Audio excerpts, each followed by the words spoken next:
আসসালামু আলাইকুম সম্মানিত ভিউয়ার্স, কেমন আছেন? আশা করি সবাই ভালো আছেন। আবার নতুন একটি সংবাদ নিয়ে হাজির হয়েছি।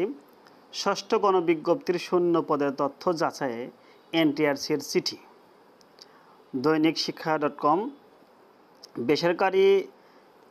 বেসরকারি শিক্ষক নিবন্ধন ও প্রত্যয়ন কর্তৃপক্ষ জানিয়েছেন যে ষষ্ঠ নিয়োগ সুপারিশ বিজ্ঞপ্তি প্রকাশের লক্ষ্যে মাধ্যমিক ও উচ্চশিক্ষা অধিদপ্তরের মাধ্যমে শূন্য পদের তথ্য যাচাই করবে এনটিআরসি। এজন্য অধিদপ্তর চিঠি পাঠিয়েছে এনটিআরসিএ। সম্প্রতি এনটিআরসিএর পরিচালক শিক্ষাতত্ত্ব ও শিক্ষামান কাজী কামরুল আহসান স্বাক্ষরিত একটি চিঠিতে এটি জানা গেছে। এতে বলা হয়েছে, এনটিআরসি কর্তৃক ষষ্ঠ নিয়োগ সুপারিশের বিজ্ঞপ্তি প্রচারের পূর্বে বিভিন্ন বেসরকারি শিক্ষা প্রতিষ্ঠান থেকে এনটি লেভেলের শিক্ষকের শূন্য পদের চাহিদা অধিযাচন বা রিকুইজিশন অনলাইনে সংগ্রহ করা হয়েছে। শূন্য পদের চাহিদাটি অনলাইনে সংশ্লিষ্ট শিক্ষা প্রতিষ্ঠান প্রদান কর্তৃক সাবমিটের পর সংশ্লিষ্ট উপজেলা মাধ্যমিক শিক্ষা অফিসার এবং জেলা শিক্ষা অফিসার কর্তৃক যাচাইয়ান্তে এনটিআরসির নিকট অনলাইনে প্রেরণ করা হয়েছে।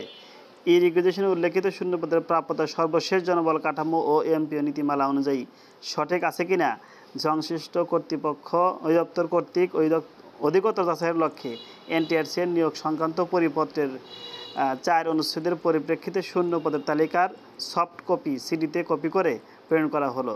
শূন্য পদের সঠিকতা আগামী 7 কর্মদিবসের মধ্যে যাচাইপূর্বক সফট কপির সর্বডানের কমেন্টস কলামে তথ্য সঠিক হলে কারেক্ট, তথ্য সঠিক না হলে ইনকারেক্ট মন্তব্য লিপিবদ্ধ করে অন্যান্য তথ্য হুবহু বহাল রেখে এনটিআরসির বরাবর প্রেরণ করার জন্য নির্দেশক্রমে অনুরোধ করা হলো।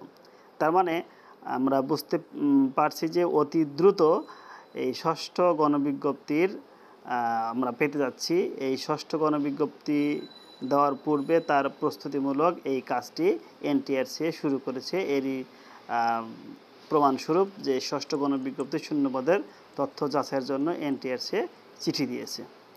তো আজকে ছিল এ পর্যন্তই। এর পরবর্তীতে আবার নতুন কোনো বিষয় নিয়ে আপনাদের সামনে হাজির হব। সে পর্যন্ত সবাই ভালো থাকুন, সুস্থ থাকুন। আল্লাহ হাফেজ, খোদা হাফেজ, বাংলাদেশ